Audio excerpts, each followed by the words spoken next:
Gone. Cincinnati again, leaning heavily on the 3-ball.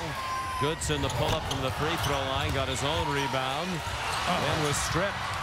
Excellent hands. It's Kashmir Wright who poked it away. And it's Lance Stevenson who finishes, and he has 13 points. Well, what an assist by Wright. Spectacular. Keeping those hands active. Little Princeton set here. Shin series. Lift and spread this Cincinnati defense. They're not as aggressive on the perimeter denial now. I think fatigue part of the factor here. Third game in 3 days for both of these teams. Sacre shooting over Gates. That was pretty. Solid play. Nobody forced it. Kong didn't jack it up. Found an entry. And he took his time, didn't he? They tried to post up Bolden, couldn't get him the ball, and then he just pulled his way into the middle of the lane. Nice hands by Sacre here. Defending Nancy Gates, who threw up a wild running hook.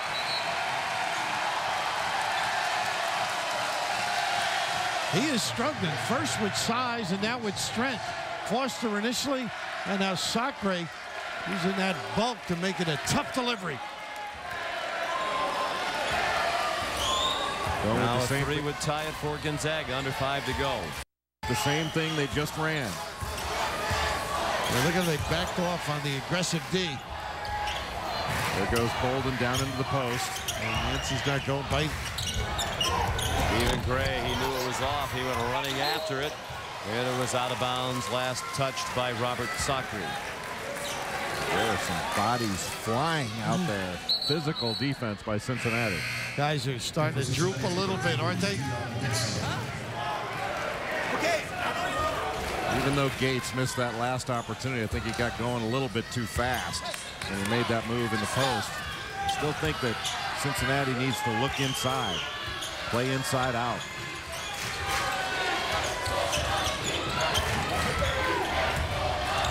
Deion Dixon playing with 4 fouls. Stevenson from the elbow, a little short. Bolden controlled the rebound. Well, he is a tough rebounder, too. A tough pass. Harris got collared down to the ground. It'll be Gonzaga's ball.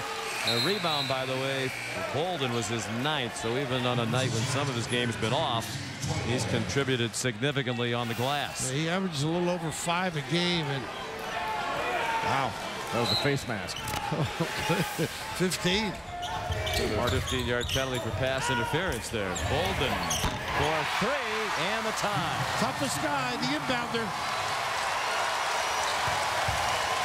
First field goal of the night for Matt Bolden.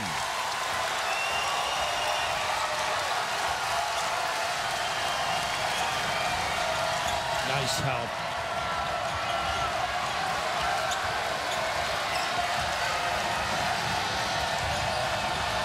They don't go for Toyloy on the block. It's going to be a dribble drive or a jack.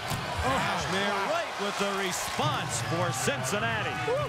Kashmir, smooth. Goodson the miss. Looked like he slipped when he was going up with it. He did. Right to push. And Dixon thought about the quick jack and then thought better of it. 3:20 to go. And now the youngster, redshirt freshman Wright, will pull it out. He was a highly recruited player coming out of high school from Savannah, Georgia. Nice. Dixon is open. Just a little bit long. He had a great look at it. Stephen Gray, his 6th rebound. A little roll replace action. Can't get a better shot. Stephen Gray rattles one home. And they're exchanging 3 balls now. And you can see Cincinnati not as aggressive. Dixon tardy coming up on the challenge. Well, you have to expect that Gonzaga is going to make some shots. It's up to Cincinnati to execute on the offensive end. All perimeter right now. How clever was that? Right split the defense. It sets up an open 3 out of the corner. Dixon missed it, and there's the 10th rebound of the night for Matt Bolden. And when your guards can go down and rebound like that, You're going to be in it with anybody. And he checked Stevenson out, too. No way he was going to get a piece of it. Well, the coaches both said rebounding would be the key, and that's been an even battle. Right now, it's Gonzaga 31 rebounds to 29 for Cincinnati. Timeout, tie game. Some clutch three-point field goals made down the stretch on both sides. Finally, Bolden got a field goal to drop. Well, the joy wasn't long-lasting for Gonzaga as Wright had the response. Gray another for the Zags. And with the Wayne Duke Trophy up for grabs, we're tied at 53. 2:15 to go. A trophy named for Wayne Duke, longtime commissioner of the Big Ten Conference and longtime tournament director here. He handed that off to Dave Gavitt. And then this year, Dave handed it off to Dave Odom. And I think all three of those gentlemen who played a role in this event have to be proud, again, of the way this tournament has played out, and particularly this spirited championship game. No question. And both these teams are going to grow from this experience, but especially for a team like Cincinnati, how important this is for them to learn how to win in this kind of an environment. And Wayne Duke, Big Ten football, he loved this style. Banging, knocking one of them down. A lot of excitement. And I just admired Gonzaga, how they started to handle the ball screen. Did some things. Bolden played within himself. It doesn't come smoothly every night. And you mentioned the rebound. He does anything to help his team win. And one thing I don't think that gets enough attention is how Gonzaga defends. I mean, they're so much better defensively and so much tougher. It's one thing, Cincinnati's done a great job holding Gonzaga to 53 points, but Gonzaga has done a good job defensively and on the glass. And some man and some zone. Good combo. Well, good discussion there by the filibuster twins. Just in mid-season form, and we're still in Maui. Gonzaga's ball. Their last lead was at 9-7 with 12:45 remaining in the first half. Whoa! Bolden started to cut to the bucket. Goodson threw it behind him, and then Bolden pointed his chest and said, "That's my bad." 2:06 to go. In that memorable championship game to Connecticut, one day after they played the memorable semifinal triple overtime game, which they won against Michigan State. Stevenson shut off by Bolden, then went the other way to get by Bolden. Attacking the basket. Great individual move by Stevenson, but I'll tell you, a big difference in this game has been the free throw line.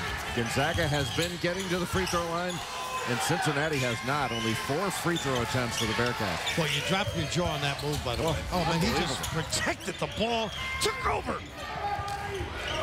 Tremendous talent. Mick Crone thinks he could wind up as the National Freshman of the Year, Lance Stevenson. Shot wouldn't drop for Sacre, and here comes Cincinnati now. A 2-point lead, the ball, 1:15 to go.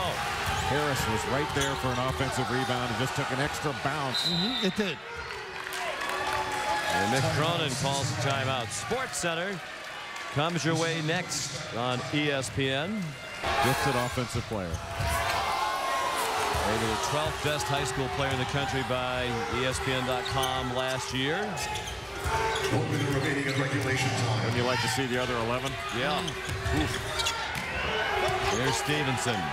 They put the ball in the freshman's hands with under a minute to go. 5 seconds to shoot.